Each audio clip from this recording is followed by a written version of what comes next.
but now will be out for Baltimore's next game and possibly more time. Beyond that, a big loss for the Baltimore Ravens, as he was one of their best players on the defense side of the football. And the Green Bay Packers placed A.J. Dillon on the reserve COVID-19 list today. Keep in mind the Packers are on a short week. They play in San Francisco on Thursday night against the 49ers.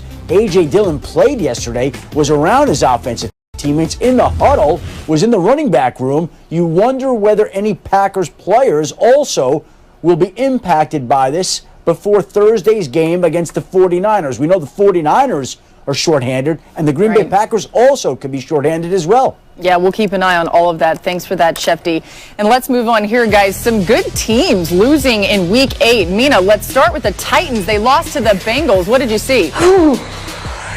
Yes, they did. I love the Titans trading for Desmond King, but they still need help rushing the passer. What I saw was Joe Burrow not get sacked for the first time of his career. Jaden Clowney, Vic Beasley need to do more up front. Otherwise, this is not a contender on defense. Another example of good teams losing to not so good teams. Packers losing to the Vikings, Dan. Well, when you got linebackers that play like this, that's going to happen. First of all, you can't just run nowhere. Second of all, if you're going to backdoor it as a linebacker, go make the play because one of you guys is getting blown off the football. Third of all, don't run into each other to start the second half and basically block each other to leave a huge seam for Dalvin Cook. And fourth of all, someone make a tackle. Someone be willing to make a tackle for Green Bay. You got 24 hours in many ways to save your season. Get a trade for a linebacker. I like when we get to fourth of all. How about this? Tua Tagovailoa showed the fighting spirit in his comeback to the field after that devastating injury in college about a year ago. In his first NFL start, he completed that touchdown pass that you see there. The story, though, really about the defense and the special teams and this Dolphins win over the Rams. But, hey, considering where he was a year ago,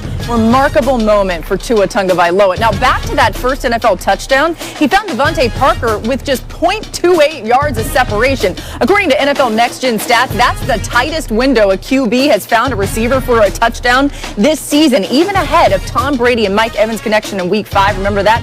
Also, DK Metcalf's second quarter touchdown against the Niners yesterday.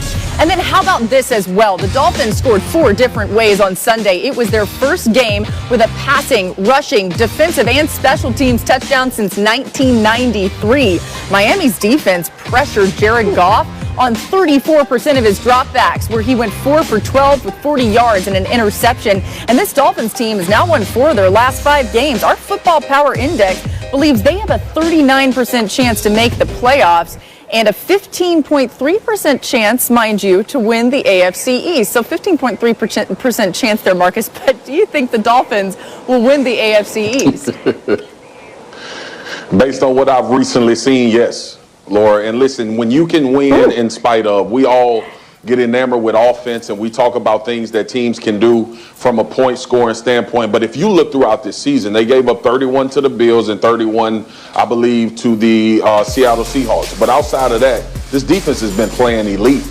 And as long as they can continue to bring Tua along and continue to evolve offensively, they'll be devastating for what we've seen the Buffalo Bills be and the New England Patriots, obviously. We're not going to even mention the other team. You should be able to beat them just by showing up on the damn field. Here's the thing, too. When you look at Flores and the way he started to build this team, last year I had to apologize for saying that this team was tanking, because they started to show some of this last year as the season started going along. They were in some games that made you raise eyebrows and say, hold up, what is the Dolphins doing? And they won a couple down the stretch. And now you're starting to see this thing come together and the plan that they have in place. It's all about if Tua can continue to develop and be better than what we saw Fitzpatrick be at the earlier parts of this season.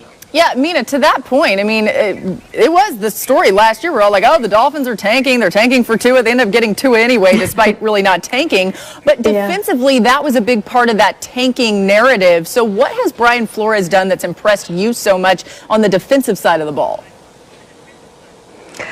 So much, Laura. I'm glad we're talking about Brian Flores, because watching that game yesterday, I had a flashback to the Rams-Patriots Super Bowl, which many people thought was a rather boring game, but football hipsters loved because of the defensive game plan that Bill Belichick and Brian Flores, who coached that defense, put together.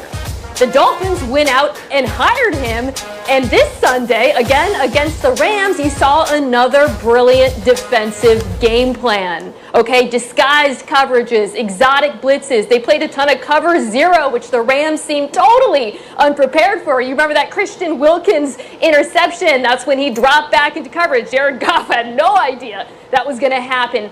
That is a well-coached defense that's making the most out of a roster that's built back to front, much like New England. And that's what's so key here, because Tua Tagovailoa, yes, he has to play better than he did this weekend, but he doesn't have to be amazing, because this is the best defense in the division right now. He just has to play well. Couple things I want to take off what Mina said. So first of all, I want everyone to think like the last time we saw Sean McVay get whooped, coaching-wise. Been a while. It was that Super Bowl, right? Like, it was that Super Bowl when we were like, man, McVay's one of these brightest young minds that we have in the NFL, all the way to Super Bowl, and he just got stoned. And until really that Super Bowl, we hadn't seen it again until yesterday.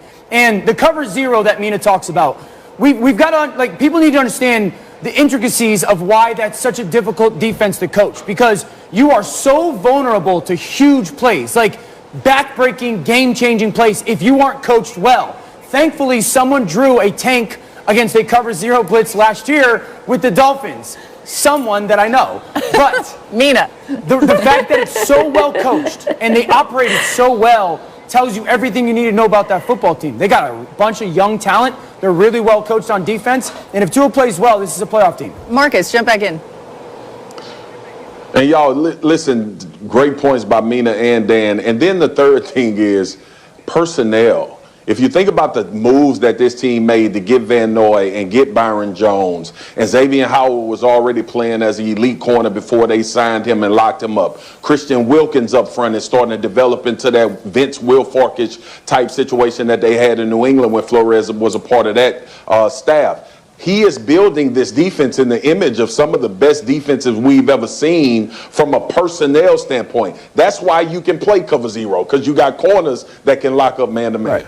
Hey, you guys know what time it is? Game time, huh? No. It's time for Big Man Ballin'. That is coming up next. And week 8